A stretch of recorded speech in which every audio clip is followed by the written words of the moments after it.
So we've had a little bit of everything over in this area. This is a leveled off space beside our greenhouse back behind the store.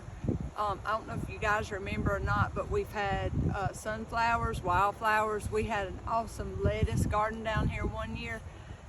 And so this year I decided that we would move the raised beds from an area way over on the other side where they were not being used. You couldn't get down to them. They were too far away from the greenhouses, from the water. So I've had big plans for this area right here. Don't judge me for how, you know, it's not pretty right now, but it will be. Today I want to talk about, without telling you too much about what my plans are, I want to talk to you about planting collards. Sue and I are planting flash collards in this bed.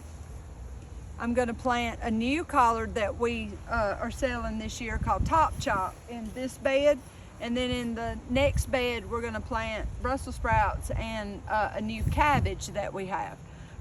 While Sue plants, I want to talk to you a little bit about garden prep. When we moved these raised beds from way over where I thought I could have classes and a display bed and a little vegetable garden. Oh, sorry, I stole her compost. I should have started with that so you could have your bag back. When we decided to move them over here, Butch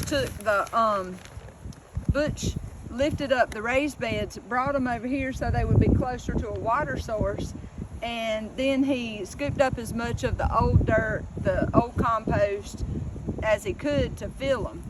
Kind of want to talk to you for a few minutes this morning about getting your raised bed ready. I know a lot of you have already planted. I've kind of drug my feet a little bit because it's been so hot and wasn't really sure what I was going to do down here. But what we decided to do was we brought as much of the old dirt as we could from over there, because it was still good dirt. And if nothing else, even if it wasn't good dirt, it served as a good base and a filler for the bottom part of this bed. And then you don't spend an arm and a leg topping it off with brand new topsoil. So we did that. That dirt was old topsoil.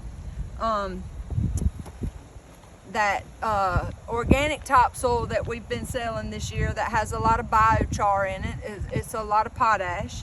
And then we have a new topsoil that's a really good, tacky, dense topsoil that I topped it off with this morning. And Sue is using, I can't believe it's chicken manure compost. She's going to use this compost in each of the holes around the flash collard plants. We seeded these probably, what, Sue, back in, oh my gosh, I don't even know what this month is, September. We probably seeded them in August. And so we've had these plants, we seeded them in August. They come up, collard seeds germinate really fast. Then we transplanted them, grew them out. This is what we sell. I mean, these came from the front of the store. This is how we sell them. This is your start. She's putting it in each of the holes. She's putting, I can't believe it's chicken manure compost around it, topping it off, leveling it off, and then covering that up with our topsoil. We decided to plant them about, what is that, see? About 24 inches apart. Yeah. Flash collards get pretty big. So we wanted to give them enough space to grow and be big, healthy plants. But if you plant them close enough that as they fill out, they cover this soil, that it helps, it acts as a weed suppression. And then you don't have all of the weeding and all of that extra work going on. Last year we planted them a little closer. We were talking about that before we got started with this video. I think, and they were healthy, they were pretty, and we had tons of collards, but I think we planted them just a little bit too close together. So this year we decided we would space them out a little bit and see if it worked as good or not as crowded. Yeah, she's my helper today.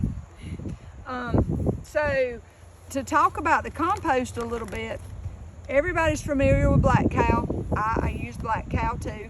This is not anything not positive about black cow, but I can't believe it's chicken manure compost and the stout ollie or your organic compost. Whether you like organic or not, you can buy black cow anywhere. Stout ollie and the chicken manure compost are made right here in South Carolina. If I have something that I'm not happy with, I have met both of the owners of these companies. They come by, they touch base with me. They, you know, we talk every year, a couple of times a year, especially during the busy season, about whether there's been any problems or not. And if I've had problems, they make it right. I just feel like I'm supporting local, and I like the fact that they have an interest in what's going on with their product. With that being said, you've got all chicken manure here. In the stout ollie, you've got fish compost, cow manure, and plant compost. So you're getting a good organic feed from both of these. So when we get these planted, I don't want to say eventually, can't, that's a loophole for Kenny when I say eventually. If I say eventually, it never happens. The next thing we're going to do over here is put a drip irrigation in so that we're not hand watering every day, because we have enough of that to do. But we are close enough now to can you get it, Sue? I get it. We are close enough now to the greenhouse that all we have to do is run a hose pipe out here and water the stuff. In the spring, we're gonna add beds. We're gonna do a lot of tomatoes. It'll be a little bit harder to hand water then, especially in the spring, because it's a much busier season. So we will get some kind of irrigation system out here. But you can do all kinds of things. Here, I'm through talking about the bag. You can have it. Thank you. You can do all kinds of things in the raised beds that are a lot easier than in the ground. You don't have to till. Whether you're a proponent of no-till gardening or not, when you till, you disturb the ground. It affects the organisms that are in the soil. You turn the ground.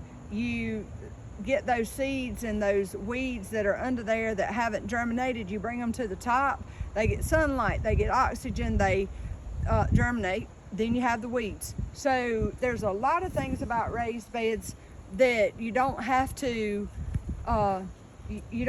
struggle with when you do this, as opposed to tilling this whole spot and making a garden in the ground. Not to mention that nowadays not everybody has the space to do a garden in the ground. So I love the raised beds.